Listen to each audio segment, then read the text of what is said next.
You are listening to the Drink Less Lifestyle podcast with Dr. Sherry Price, episode number 71. Welcome to Drink Less Lifestyle, a podcast for successful women who want to change their relationship with alcohol. If you want to drink less, feel healthier, and start loving life again, you're in the right place. Please remember that the information in this podcast does not constitute medical advice. Now, here's your host, Dr. Sherry Price. Well, hello, my friends. How are all of you? Well, for me, I am sore, and it feels amazing. I've been hitting it back to the gym and working out these past 2 weeks because I want to get into better shape and accomplish my health goals for 2022. I've done the work in Epic You along with the ladies. Designing Your Year was the title of what we were working on in January. And in February, it's all about how to lose weight. And so I've taken my health goals, my weight loss goals, and what I want to accomplish for my overall health for the whole year. And I've broken them down into smaller goals, planned it out in these 90-day intervals using the workbook that is in the Epic You program and really helping my brain to stay focused and committed. And I found that this is the best way for me to do it. And I'm loving that I'm already seeing a little bit of results. And by that means I'm sore. It feels so good to have sore glutes and sore thighs and to really be focused and committed to this goal. Because I have to say, I got a little lazy during COVID, not in the beginning, but in the middle part. And so I just want to reverse that and get back to it and feeling good about myself and my health and taking care of myself. And also on the day this airs, I will be in Florida to meet the lovely ladies coming to my retreat. I'm so excited. If you're one of the ladies coming, I look forward to spending our time together and really helping you make some breakthroughs in your life. So in this episode, I want to talk about my word for the year. And if you've been following me for a little bit of time, you know that I do a word of the year for the past several years. And I also want to talk about how this word came to be. So a few episodes back, I had a podcast episode talking about how to create closure. And that's a practice and a ritual that I do when I'm wrapping up a year. So when I was wrapping up the year 2021, I talked about how I walk through creating closure around the year because it's not just putting it in a nice bow, but it's really to pull out the learnings that I've recognized over the past year, the truths of my life, how my life is changing and evolving and expanding and contracting, and all of the beauty of that learning, I love to capture. And this is something I do for my self-growth, my self-development, and quite honestly, to improve myself. And I think it's very important that we do this for ourselves. I think this is something we do when we are younger, and we get a lot of questions asked by adults, like, what do you want to be when you grow up? Which is a terrible question. I mentioned that before. But, just really saying, okay, who are you becoming? What's your next version of you? And we get to change that as life changes us, as we learn through our experiences, as we learn from things that we may think we want something, but then when we go or we get close to it or we actually obtain it, we might feel differently. We might say, wow, this was not something that I thought was that important to me. And vice versa, right? If we're not obtaining something, why is that? What's getting in our way? And how can we break down those obstacles and use that to fuel us to get to our goal and not keep us stuck in a rut? One of the things I also find helpful in wrapping up a year and starting a new year is I create a yearly vision board. And on that vision board goes my word of the year and a few other standard pieces. So I know if you've been following me for a while, you may have known that my last word for last year was inspire. And I have to say that was such an apropos word looking back on the year. Because my word is about what I'm seeking to achieve and what I'm also open to receiving. So what I've noticed about last year is I was opening myself up to looking at ways I can be inspired, as well as ways I can inspire others around me. And what I've learned about this last year was that I had some mentors that actually weren't inspiring me anymore. And so I've changed course. I've left their courses, left, following them. And I looked for finding people, mentors, new leaders to places now I wanted to travel to or go to. Or their philosophies now matched more in alignment with how I've changed my philosophies over the years. So I'm so excited that as I look back, I realized some doors that I had closed because they were done serving me. And I realized what other doors I have opened, what other coaches now I follow or invest in myself in their programs, and just learning better ways to communicate what I'm trying to accomplish in the world for other women and inspire them and utilize different tools that I've been experimenting in my life. And once I find something that works, I share it with my community. I want people to know what's working in my life, and maybe they want to try it too to see if they get similar results. And so the members in my programs are learning as I'm learning. So as I'm putting together my vision board, I have a few standard things that go on it, and I'm also taking inventory of my life and where I want it to go. So as I was thinking about, okay, here's the place where I like to put the word of the year on my vision board. And what word does it feel like I need to embrace? And what word feels like it resonates in my body? And so as I'm designing the board, as I'm putting other pieces on my vision board, I started feeling this like nudge inside of me.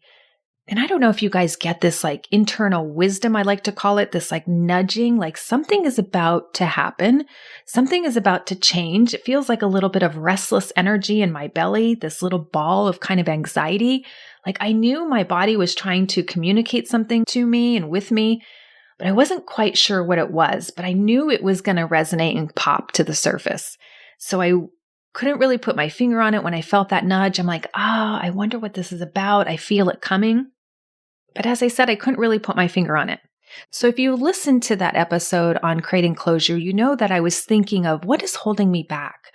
What are some of the things that I've learned this year? And I shared with you that one of the feelings that I was totally done with was this I'm not good enough feeling, or I'm not enough feeling. Whether it's I'm not good enough, not smart enough, not pretty enough, not whatever enough, right? I mentioned that I was ready to let that go. And I have to say that's was one of the breakthroughs I had at a retreat that I had went to last year. And when I started looking back on that, I noticed my nudge started to grow in my belly even more. And then in a few days, it sprouted. My word of the year just came to me. And when it came to me, it was like I felt it in my bones.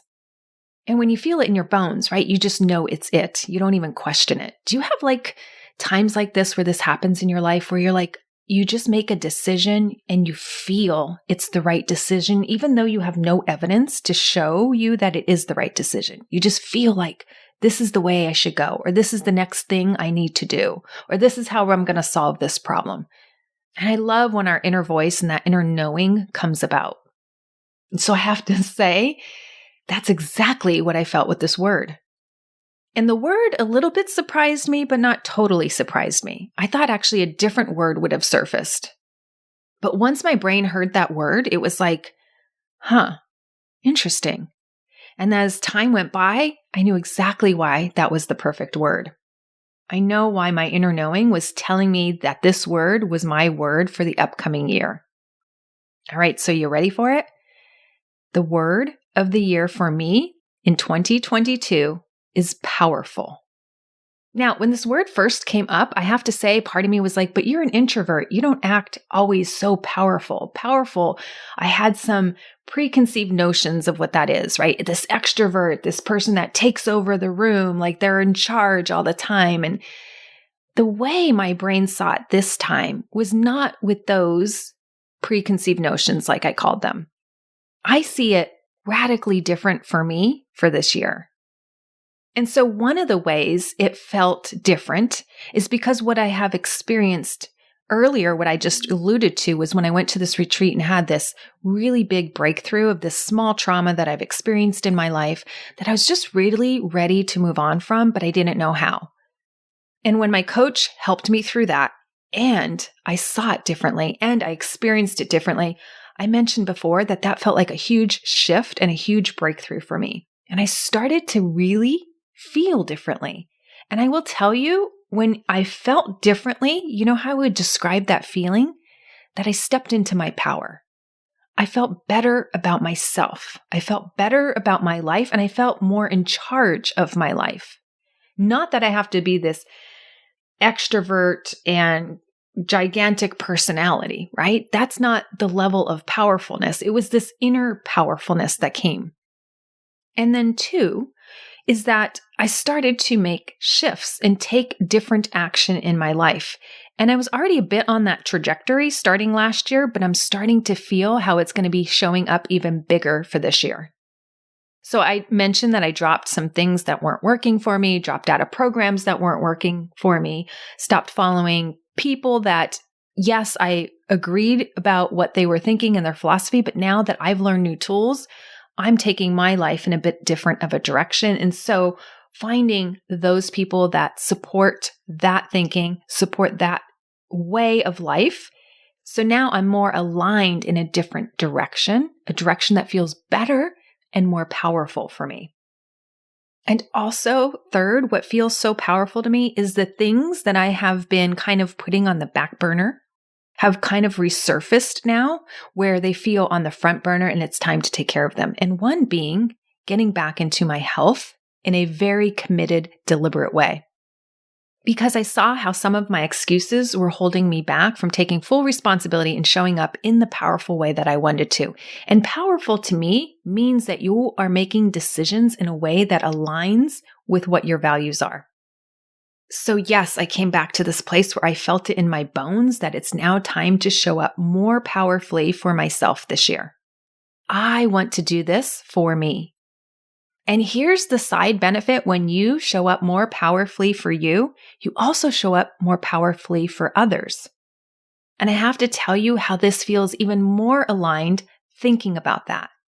So there are things going on personally in my life, in my home life, where if I show up more powerfully, I give others around me the permission to show up more powerfully for themselves, right? It's kind of like showing by doing, right? Our actions always speak louder than our words.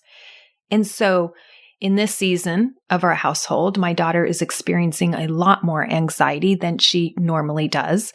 So there are ways that she is showing up more anxiety provoked, and it's really making me utilize different tools for her, understand it better, because there are things she's really anxious about going on in her life right now, right? We are having to pick out a middle school for her by the end of the month for next year.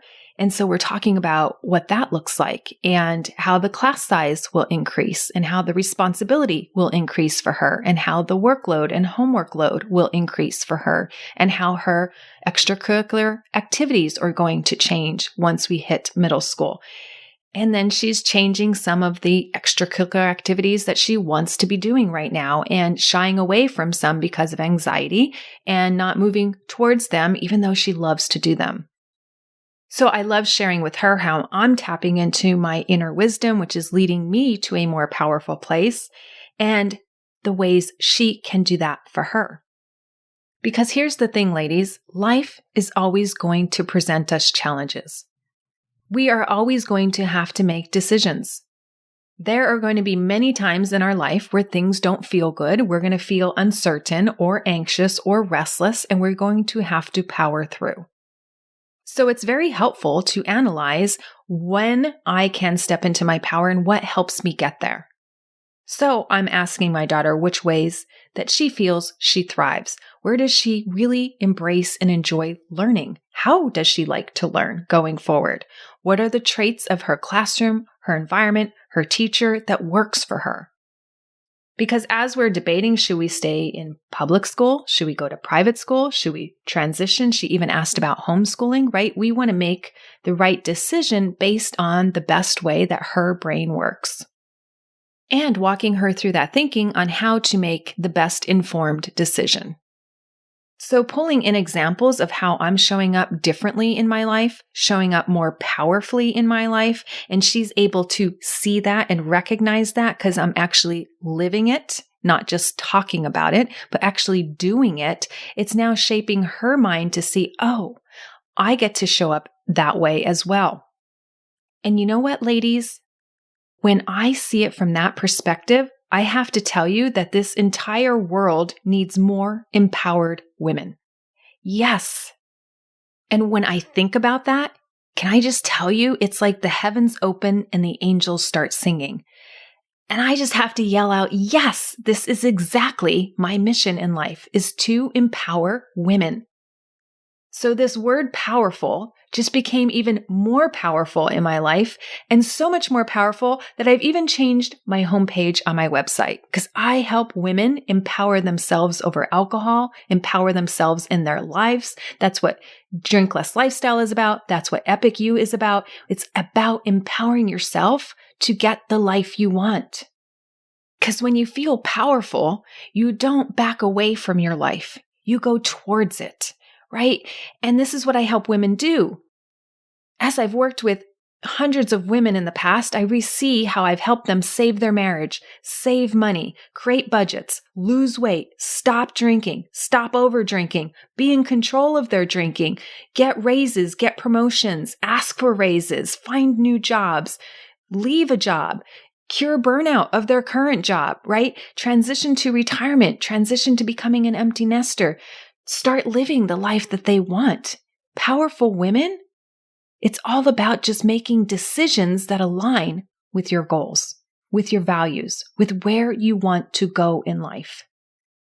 Now, it's great to think this way, but you also need tools to tap into this power, right? And these are the tools that I share with the members inside my programs because it helps them make progress and get to their results. And ladies, it is so fun to see other women on fire for their lives, making headway towards their goals. And I've seen people get unstuck, right? They get out of the rut of this COVID funk that so many of us are feeling and complaining about. So let me ask you, how does it feel to you when you say, I am powerful? When you feel powerful, how do you show up? What happens to your energy when you feel powerful? For me, it's like nothing can stop me. It's the energy that I want to move forward. I want to move towards my goals, not away from them. I also feel powerful when I've overcome a hurdle that was blocking me from getting towards my goals or from where I wanted to go. Feeling powerful makes it seem like that mountain to climb to get to the goal feels like now just a few tasks and a few little molehills just to go over, or speed bumps. When I'm feeling powerful, it's like, oh, I know the next step to take on this path, on this journey to get to where I want to go. When I feel powerful, I feel good. I feel like I'm on track.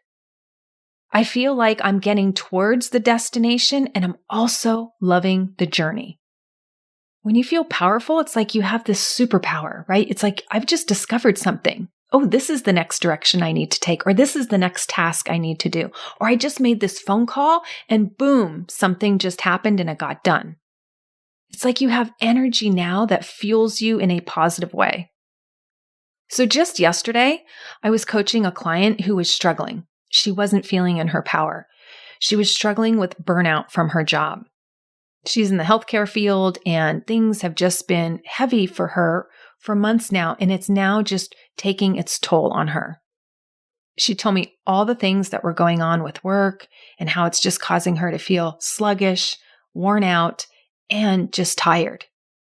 And she says, I think this burnout is just getting worse. I don't know how many more months or weeks I could take of this. I don't look forward to my work anymore.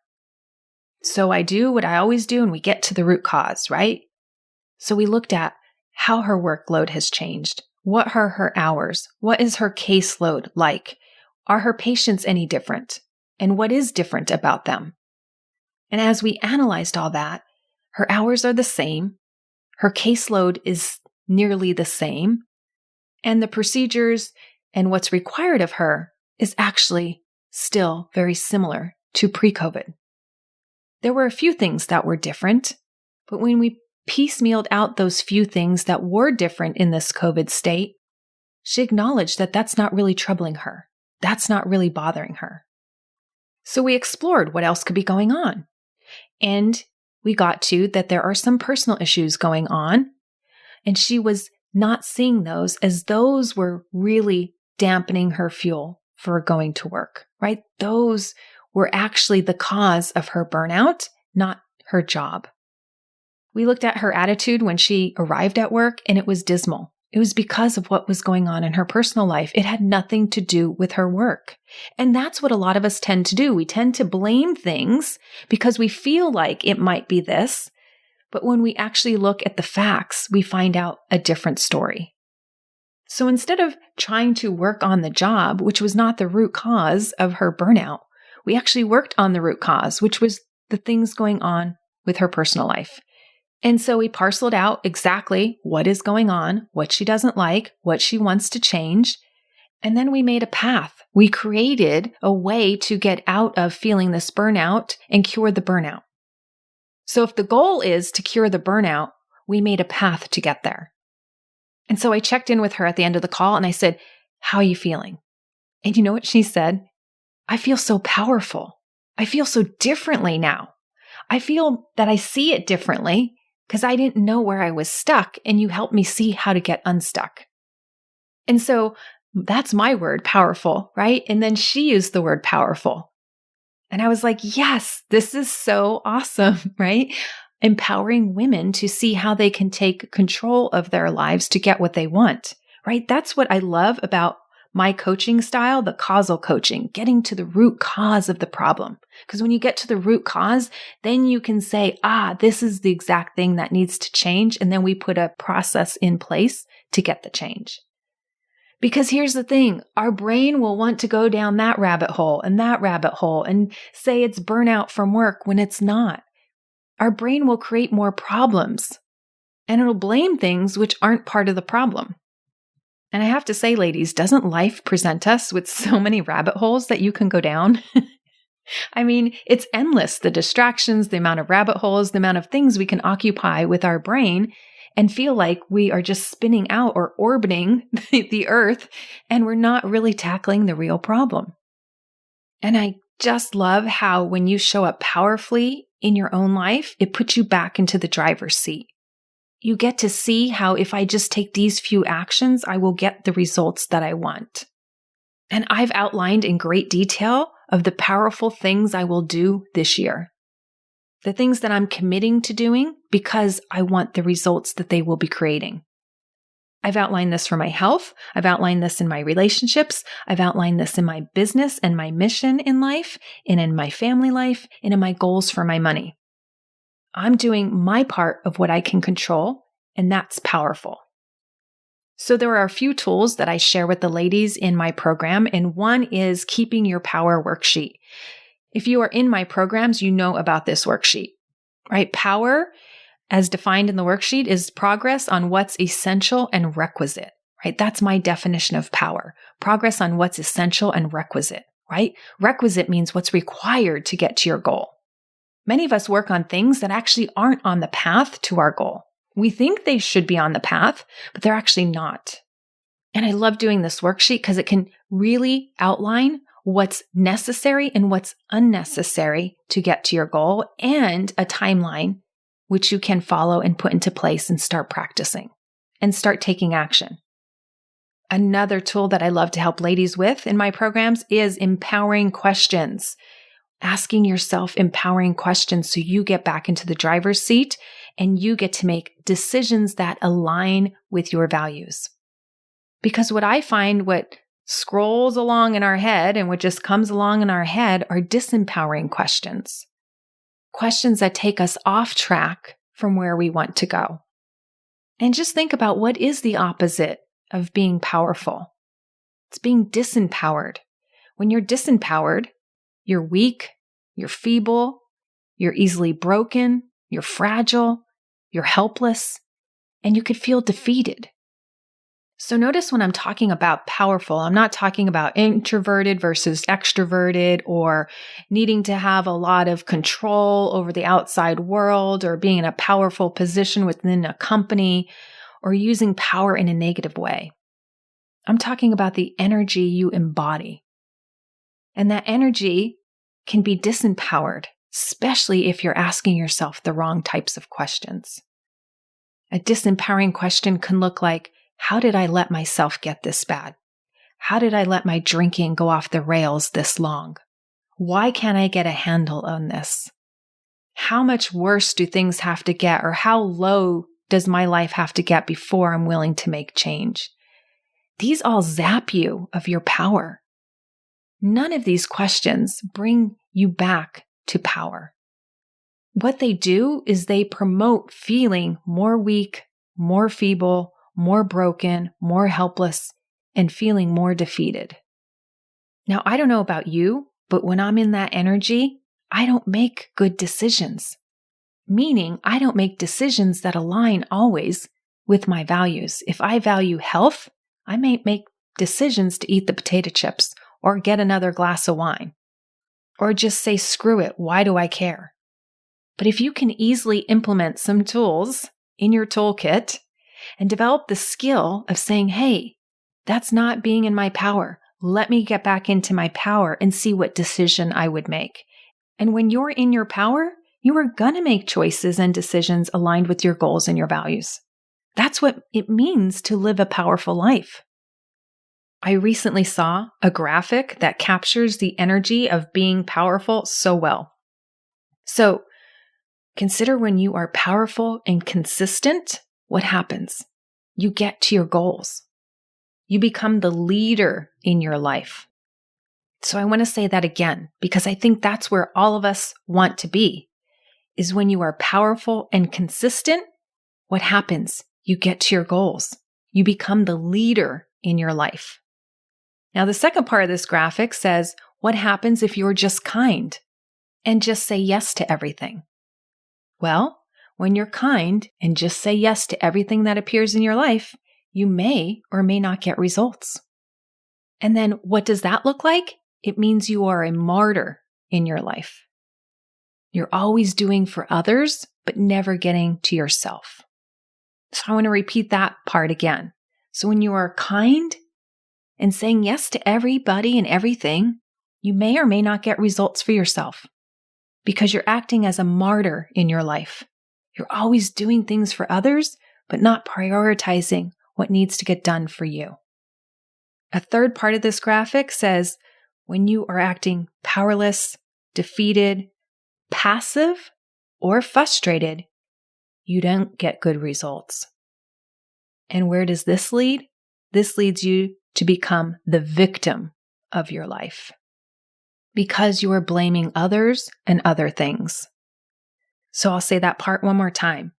When you are powerless, defeated, acting passive, or frustrated, you don't get good results in your life. And you become the victim of your life. You feel you don't have power. Everything else around you is to blame for where you're at and for your lack of results. And I think that graphic captures it so well. And it really fuels my decision to want to be powerful because I want to make good decisions that align with my goals and my values. No doubt about it. This is what every woman wants. You want to be powerful over your drinking. You want to be powerful over your eating. You want to be powerful in the way you show up for yourself personally and professionally. You want to be powerful in your life. One of the ladies in my Epic You program knows that I do a word of the year. And so on one of our calls inside Epic You, she'd asked me, hey, what is your word of the year? I haven't heard that podcast yet. And so when I mentioned that my word of the year was powerful, so many women on the call, their eyes lit up and they're like, oh, that's so good. I want that word.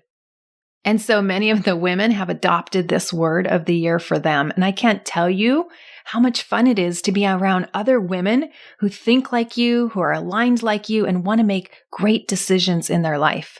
And that energy in our group is so amazing, so fun to be around other powerful ladies. So I'm committed to showing up in my power and creating powerful results in my life this year. And not from a place of lack or not enoughness, but from a place of power and a place of feeling good about me. And as I wrap up this episode for today, I also want to share with you another part that goes on my vision board each year.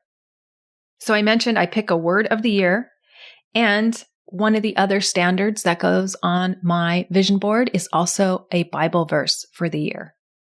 And I make sure I hang this vision board in my office where I can see it every day. I'm actually staring at it right now because I want to see the goals and the intentions that I have set for myself for this year. And the Bible verse that I chose for this year comes from 2 Timothy chapter 1, verse 7 of the NIV. And it reads, "For the Spirit God gave us does not make us timid, but gives us power, love, and self-discipline." Oh my gosh, ladies, I have chills. I think that says it beautifully. When you are in your power, you act with self-discipline. Self-discipline is nothing more than mastering yourself to get to your goals. I love this. Let's do this, ladies. Let's live in our power because we are powerful. And I'd love to hear how you're going to show up powerfully for you. Please let me know. You can send an email, let me know on Instagram or in my private Facebook page. And if you've liked this podcast, I ask that you kindly take a moment and leave me a review on iTunes. I'd love to hear from you and what you think of the show. All right, ladies, go and act in your power, and I will see you next week. Thanks for listening to Drink Less Lifestyle. If you're ready to change your relationship with drinking now, check out the free guide, How to Effectively Break the Overdrinking Habit, at sherryprice.com/startnow. See you next week.